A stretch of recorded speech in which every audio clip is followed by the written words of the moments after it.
આકાશવાણી અમદાવાદ વડોદરા પ્રાદેશિક સમાચાર મિત્તલ પટેલ વાંચે છે. સૌપ્રથમ મુખ્ય સમાચાર. મહાનગરપાલિકા વિસ્તારના ધારાસભ્યોને રોડ રસ્તાના કામ માટે વધારાનું 2 કરોડ રૂપિયાનું અનુદાન અપાશે. કેન્દ્રીય મંત્રી પ્રહલાદ જોશીએ પ્રધાનમંત્રી સૂર્યઘર અને પ્રધાનમંત્રી કુસુમ યોજનાના અમલીકરણમાં ગુજરાતની કામગીરીને બિરદાવી. રાજ્યમાં દ્વિચક્રી વાહન માટે નાણાકીય સહાય યોજના અંતર્ગત અત્યાર સુધીમાં 53,000 વિદ્યાર્થીએ ઇલેક્ટ્રિક વાહન ખરીદ્યા. રાજ્યમાં છેલ્લા 9 વર્ષમાં પ્રધાનમંત્રી આવાસ યોજના હેઠળ કુલ 14 લાખથી વધુ આવાસોનું નિર્માણ કરાયું. વિકસિત ભારતના સંકલ્પને સાકાર કરવા મુખ્યમંત્રીની અધ્યક્ષતામાં ગુજરાત રાજ્ય ઇન્સ્ટિટ્યુશન ફોર ટ્રાન્સફોર્મેશનની રચના કરવામાં આવી અને રાજ્યમાં ટ્રાફિક સંબંધિત સમસ્યાઓના નિવારણ માટે પોલીસે નવી હેલ્પલાઇન શરૂ કરી. સમાચાર વિગતવાર. રાજ્યમાં મહાનગરપાલિકા વિસ્તારના ધારાસભ્યોને સભ્યદીઠ 2 કરોડ રૂપિયાનું વધારાનું અનુદાન આપવાનો રાજ્ય સરકારે નિર્ણય કર્યો છે. તે મુજબ માર્ગ મકાન વિભાગ દ્વારા 43 ધારાસભ્યોને 86 કરોડ રૂપિયા ફાળવવામાં આવશે. તેઓ આ અનુદાનમાંથી રોડ રસ્તાના કામ કરાવી શકશે. રાજ્ય સરકારે મહાનગરપાલિકાઓને સંબંધિત ધારાસભ્યો સાથે પરામર્શ કરીને આ અનુદાનમાંથી કામ હાથ ધરવાના દિશા નિર્દેશ આપ્યા છે. ઉલ્લેખનીય છે કે મહાનગરપાલિકા વિસ્તારોના ધારાસભ્યોને પોતાના મતવિસ્તારમાં આવેલા નવા માર્ગ, જૂના રસ્તાઓના સમારકામ, જે વિસ્તારમાં ડામર કે કોન્ક્રીટના માર્ગ બનાવી શકાય તેમ ન હોય તેવા રસ્તાઓ પર પેવર બ્લોકની કામગીરી કરવા શહેરી વિકાસ વિભાગ દ્વારા અનુદાન ફાળવવામાં આવે છે. પ્રધાનમંત્રી સૂર્યઘર અને પ્રધાનમંત્રી કુસુમ યોજનાના અમલીકરણમાં ગુજરાત સમગ્ર દેશમાં અગ્રેસર છે.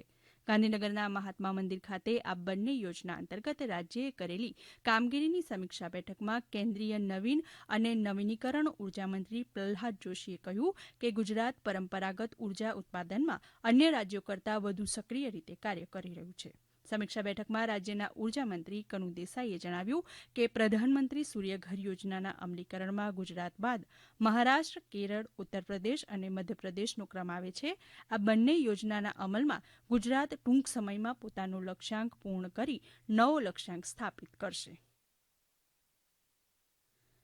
રાજ્યમાં બેટરી સંચાલિત દ્વિચક્રી વાહન માટે નાણાકીય સહાય યોજના અંતર્ગત અત્યાર સુધીમાં 53,000 વિદ્યાર્થીઓએ ઇલેક્ટ્રિક વાહનની ખરીદી કરી છે. આ માટે તેમને 56 કરોડ રૂપિયાથી વધુની સહાય ચૂકવવામાં આવી છે. જ્યારે ત્રિચક્રી વાહન યોજના અંતર્ગત અત્યાર સુધીમાં 925 લાભાર્થીને 4 કરોડથી રૂપિયાની વધુની સહાય ચૂકવવામાં આવી છે. રાજ્યના આબોહવા પરિવર્તન વિભાગના મંત્રી મુળુભાઈ બેરાએ જણાવ્યું કે વર્ષ 2015-16થી અમલમાં આવેલી યોજના અંતર્ગત અત્યાર સુધીમાં ધોરણ 9થી કોલેજમાં ભણતા વિદ્યાર્થીઓએ ઇલેક્ટ્રિક વાહન ખરીદ્યા છે. શ્રી બેરાએ ઉમેર્યું કે ત્રિચક્રી વાહન માટે 48,000 અને દ્વિચક્રી વાહન માટે 12,000 રૂપિયાની સહાય સીધા જ લાભાર્થીના ખાતામાં જમા કરવામાં આવે છે. રાજ્યમાં પ્રધાનમંત્રી આવાસ યોજના હેઠળ છેલ્લા 9 વર્ષમાં કુલ 14 લાખથી વધુ આવાસનું નિર્માણ કરાયું છે. સત્તાવાર યાદી મુજબ રાજ્યમાં પ્રધાનમંત્રી આવાસ યોજના શહેરી હેઠળ 8,68,000થી વધુ અને પ્રધાનમંત્રી આવાસ યોજના ગ્રામીણ હેઠળ 5,57,000થી વધુ આવાસનું નિર્માણ કાર્ય પૂરું કરાયું છે.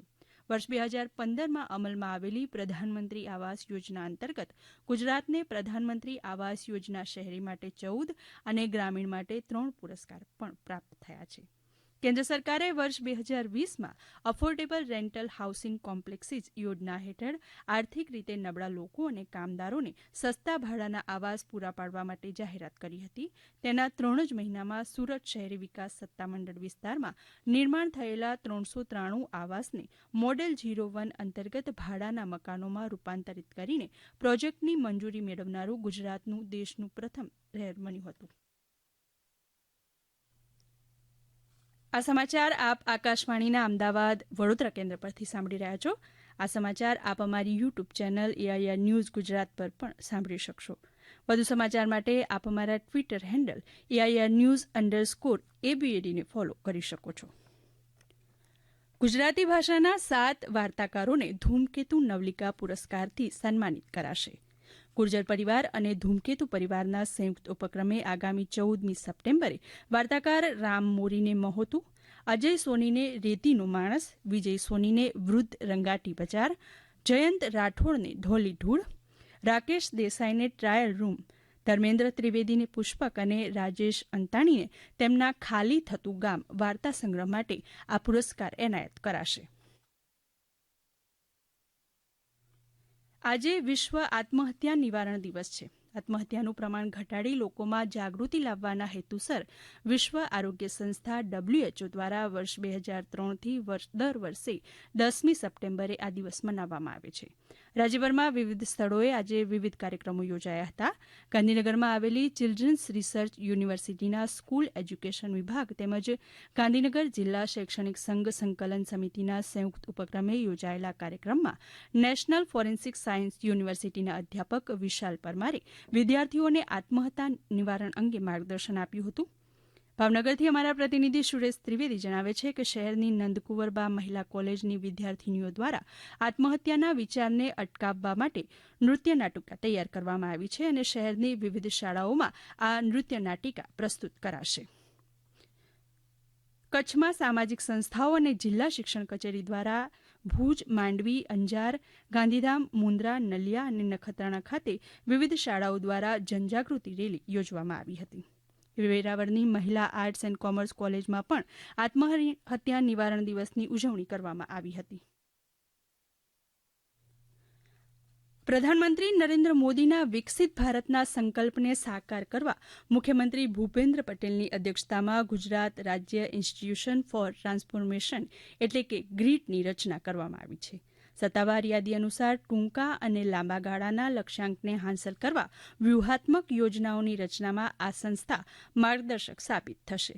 આ ગ્રીટના સંચાલક મંડળના અધ્યક્ષ તરીકે મુખ્યમંત્રી રહેશે, જ્યારે ઉપાધ્યક્ષ તરીકે નાણામંત્રી અને સભ્યો તરીકે કૃષિ, આરોગ્ય, શિક્ષણ અને ઉદ્યોગ વિભાગના મંત્રીઓનો સમાવેશ કરાયો છે. ગ્રીટના દરરોજના કામકાજ માટે 10 સભ્યોની કાર્યકારી સમિતિ કાર્યરત થશે. ભારતને $5 અબજ અમેરિકી ડોલરનું અર્થતંત્ર બનાવવા માટે કાર્યદળ સમિતિએ કરેલી ભલામણોના અમલીકરણની સમીક્ષા સહિતના કાર્યો ગ્રીટના કાર્યક્ષેત્રમાં આવરી લેવાયા છે. ઉલ્લેખનીય છે કે ગ્રીટની રચના અને તેના કાર્યક્ષેત્ર અંગેના વિધિવત ઠરાવ સામાન્ય વહીવટ વિભાગ આયોજન પ્રભાગ દ્વારા જાહેર કરાશે. ગુજરાત પોલીસ દ્વારા રાજ્યમાં ટ્રાફિક સંબંધિત સમસ્યાઓના નિવારણ માટે હેલ્પલાઇન સેવા નંબર 18002333122 શરૂ કરાયો છે.